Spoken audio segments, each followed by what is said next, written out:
On March the 21st, 1968, the first SR-71 operational sortie was flown out of Kadena Air Force Base, Okinawa, Japan. The Vietnam War had been raging for 5 years. The role of the SR-71 would be to gather photographic and electronic intelligence of their enemies. They would fly daily over territories where one mistake could cost the lives of the crew and provoke an international incident.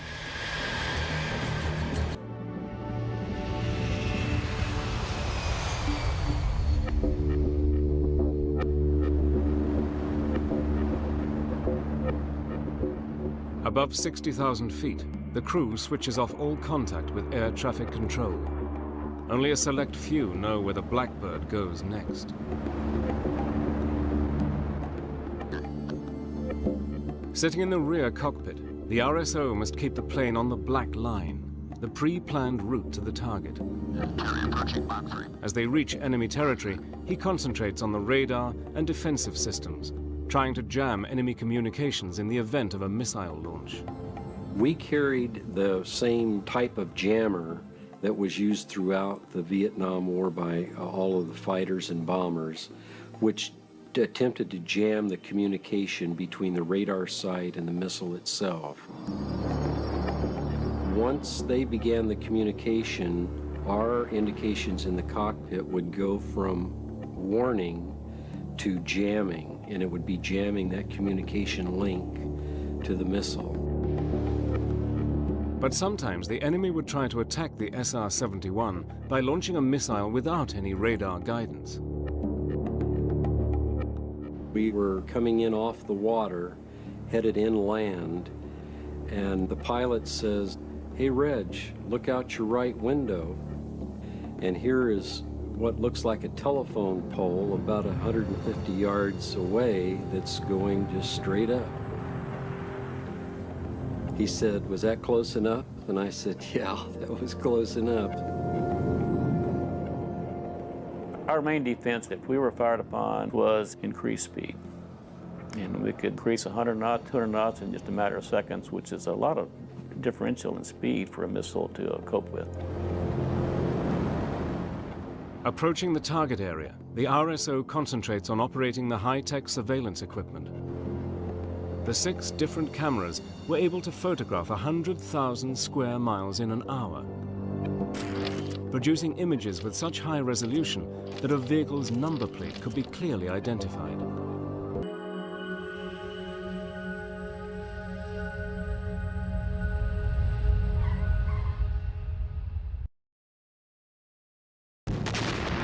On the 6th of October 1973, Soviet-backed Egypt and Syria attacked Israel and made dramatic territorial gains.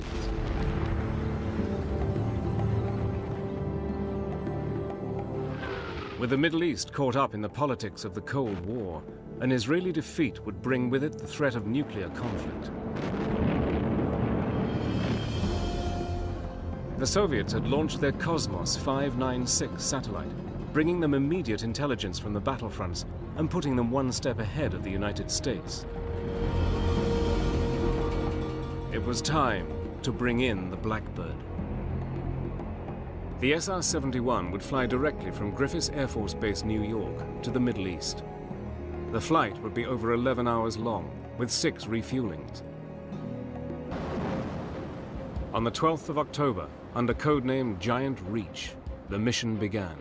We took off from Rome, New York around 1 or 2 in the morning because you want to be over a target area somewhere between 11 and 1 o'clock. This allows you to have some shadows so the photo interpreters can go ahead and judge elevation, but yet get you the best sun position you can have. By 10 o'clock in the morning, the SR-71 had reached its 2nd refueling point over Portugal. Because of the highly classified nature of this mission, no one other than the tanker crew knew they were coming. On the way into that particular refueling, the tanker crews said the Portuguese control kept calling out an airplane in relation to the tanker. And the tanker says, "You know, we don't see anybody." Of course, they knew it was us. but I'm sure that they could tell on their scope something was happening because the two blips merge for a while, for 20 minutes, and then this one accelerates on. Jim Shelton approached the Egyptian coastline. The Egyptians were well equipped, with their Soviet allies constantly replenishing their supplies. With 160 SAM missile sites, many secretly commanded by Soviets, and sophisticated radar tracking systems, they were on full-scale alert, watching the skies for any enemy infiltration. As soon as we got into range of the Egyptian SAM sites, they started tracking us. The Egyptians, alerted to an unidentified aircraft appearing on their radar systems and presuming the plane to be either Israeli or American, scrambled to launch their surface-to-air missiles. 80,000 feet above them, traveling at a speed of over Mach 3, Jim Shelton's Blackbird was gathering thousands of feet of film, capturing the extent and whereabouts of the Egyptian military forces. You had the radar receiver in the back cockpit. Gary could tell me that, yes, now we're being tracked by some SAM missile. We need to do something. So at that particular point, we would jam, we would speed up. By the time the Egyptian missiles were ready to fire, the SR-71 had already cleared their airspace and was speeding towards Israel. But the heavily armed Israelis also had no knowledge of this covert Blackbird operation and immediately went on full alert. When we rolled in on the first pass over Israel, my defensive system just lighted up like a pinball machine. And I indicated to my pilot, I got all these indications back here. I said, just, maybe keep your eyes open because it seems like somebody's shooting at us. Despite launching a barrage of missiles, the Israelis did not manage to shoot their presumed enemy out of the sky. The Blackbird headed back to the United States.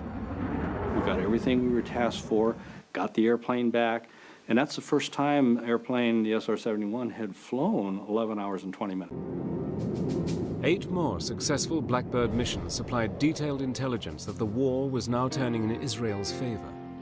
With this information, the United States was able to broker an eventual ceasefire on the 24th of October. I think the SR-71 contributed greatly to the resolution of that war. No one knew the airplane could fly that far and perform a mission like that and come back and hand the intelligence people the product.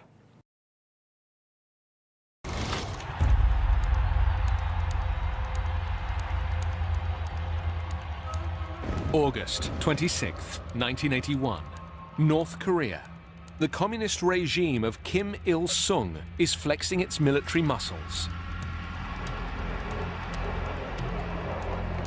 Fearing an invasion of the democratic South, the West desperately needs intelligence. We had to understand what is happening with the North Korean order of battle. What is their intention? Where are their forces? What are they up to? What are they doing? And there was only one system that could furnish that information, and it was the SR-71.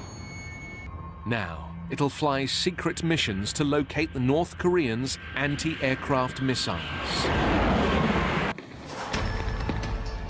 August 1981, and in the midst of renewed hostilities, North Korea has fired a Soviet-made guided missile at a Blackbird spy plane.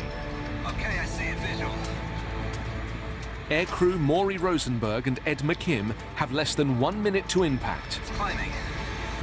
And the next few seconds, I could tell it was rapidly climbing.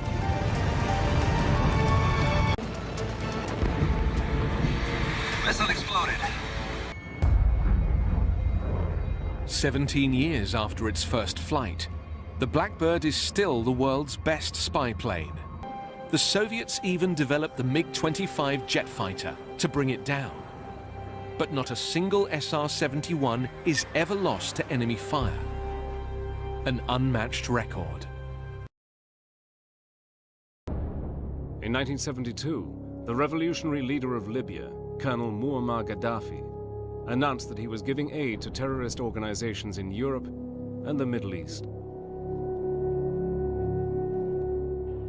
He issued repeated threats to America and indicated that those who crossed the Gulf of Sidra would be crossing a line of death.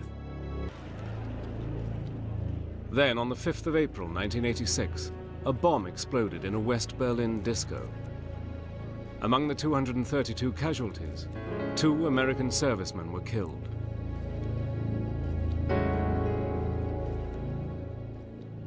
The United States found clear evidence that Libyan leader Colonel Gaddafi was behind the attack.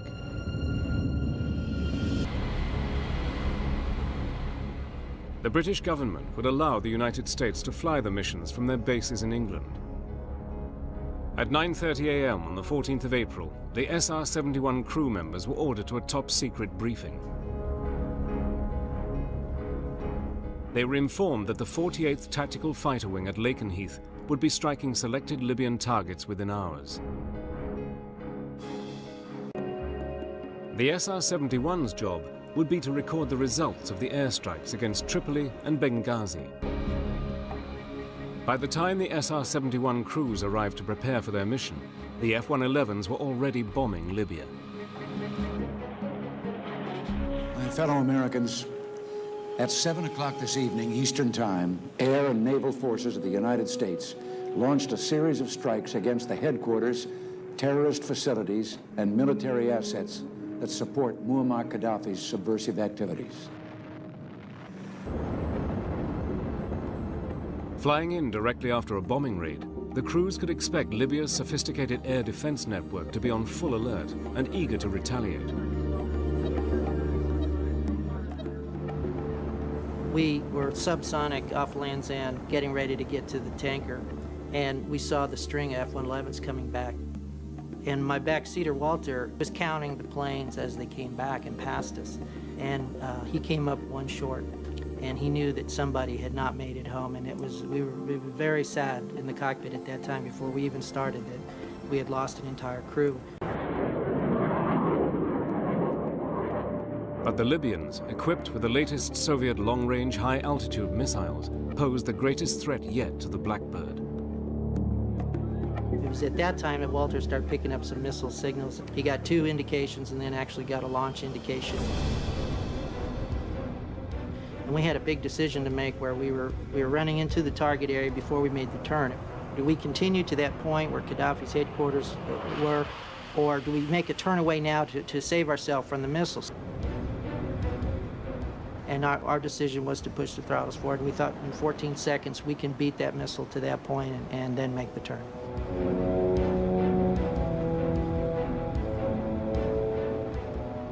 Made the turn, went feet wet, got to the coast, and I will tell you, that was probably the fastest I've ever seen the SR-71 fly.